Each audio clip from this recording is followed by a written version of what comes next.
Hello friends, 2025 BRICS மாநாட்டில் ஒரு முக்கியமான முடிவை எடுத்திருக்காங்க. இதில் பார்த்தீங்கன்னா, அமெரிக்காவுக்கு அகெயின்ஸ்டாக செயல்படுற கண்ட்ரிகள் மீது இன்னும் 10% கூடுதலாக வரி விதிப்போம் அப்படின்னு சொல்லிட்டு அமெரிக்கா மிரட்டியிருக்காங்க. ஏற்கனவே இந்தியா ரஷ்யா கிட்டேருந்து கச்சா எண்ணெய் வாங்கினா 500% வரி விதிக்கப்படும் அப்படின்னு சொல்கிற நிலையில் இப்போ மறுபடியும் இப்படி ஒரு அறிவிப்பை வெளியிட்டிருக்காங்க. இந்த பிரிக்ஸ் மாநாட்டில் இந்தியா சில விதிகளில் கையெழுத்து போட்டாலும் இன்னும் பார்த்திங்கன்னா பிரிக்ஸ் கரன்சி உருவாக்குல கையெழுத்து போடலை.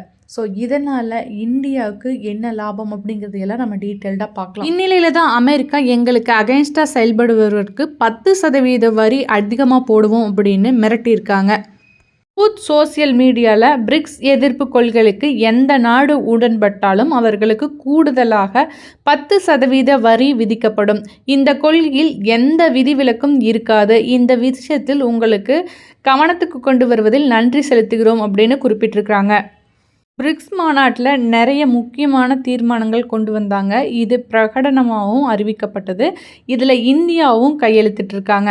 அதில் ஒரு நாடு மற்ற நாடுகளுடன் கலந்தாலோசிக்காமல் அல்லது சர்வதேச விதிகளை பின்பற்றாமல் தானாகவே விதிக்கும் இறக்குமதி வரிகள் அல்லாத பிற கட்டுப்பாடுகள் அல்லது தடைகள் சுதந்திரமான மற்றும் நியாயமான வர்த்தக போட்டியை பாதித்து உலகளாவிய வர்த்தக முறையை சிதைக்கின்றன அப்படின்னு சொல்லியிருந்தாங்க.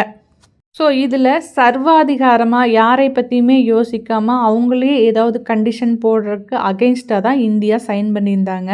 இதில் இந்தியா கையெழுத்து போட்டிருக்கிறதுனால கூடுதல் வரி விதிக்கப்படுமோ அப்படிங்கிற அச்சமும் எழுந்திருக்கு.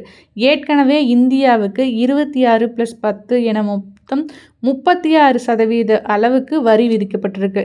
இந்த வரி 90 நாளைக்கு நிறுத்தி வைக்கப்பட்டிருக்கிற நிலையில் ஜூலை 9ஆம் தேதியுடன் இந்த காலக்கெடு முடியுது. இதற்குள்ள அமெரிக்காவுடன் ஒப்பந்தம் போட தயாராகணும், இல்லைன்னா வரி நீடிக்கும். இப்படியான நெருக்கடியான சூழல்ல தான் பிரதமர் மோடி பிரிக்ஸோட இந்த பிரகடனத்தில் கையெழுத்து போட்டிருக்காங்க. அமெரிக்காவோட உருட்டல் மிரட்டலுக்கெல்லாம் நாங்கள் அஞ்ச மாட்டோம் அப்படின்னு தொடர்ந்து இந்தியா சார்பில் கூறப்பட்டு வருகிறது. ஏன் அமெரிக்கா ட்ரம்ப்க்கு இந்த பிரிக்ஸ் மேலே அப்படி என்ன கோபம் அப்படின்னா, அமெரிக்கா டாலர் தான் உலக வர்த்தகத்தை ஆட்டி படைச்சிட்டு இருக்காங்க. இதற்கு எதிராக ஒரு வலுவான கரன்சியை உருவாக்க பிரிக்ஸ் முயற்சி பண்ணிட்டு இருக்காங்க. பிரிக்ஸ் கரன்சி அப்படிங்கிற பேரில் அனைத்து நாடுகளின் சின்னங்களையும் பொறித்த ஒரு கரன்சியை உருவாக்க ஒரு ஐடியா இருக்குது. ஆனால் இந்த ஐடியாவை இந்தியா அக்செப்ட் பண்ணல. பிரிக்ஸ் கரன்சி வந்தால் பிரிக்ஸில் உறுப்பினராக உள்ள 10 நாடுகளும் இந்த கரன்சியை அக்செப்ட் பண்ணிக்குவாங்க. இந்த கரன்சியை வச்சு இந்த நாடுகளில் நம்மளால் ட்ரேட் பண்ண முடியும். அதே போல் பிரிக்ஸ் நாடுகளுக்கு என தனியாக ஒரு டிஜிட்டல் பண பரிவர்த்தனையும் உருவாக்க முயற்சி நடந்துகிட்ருக்கு.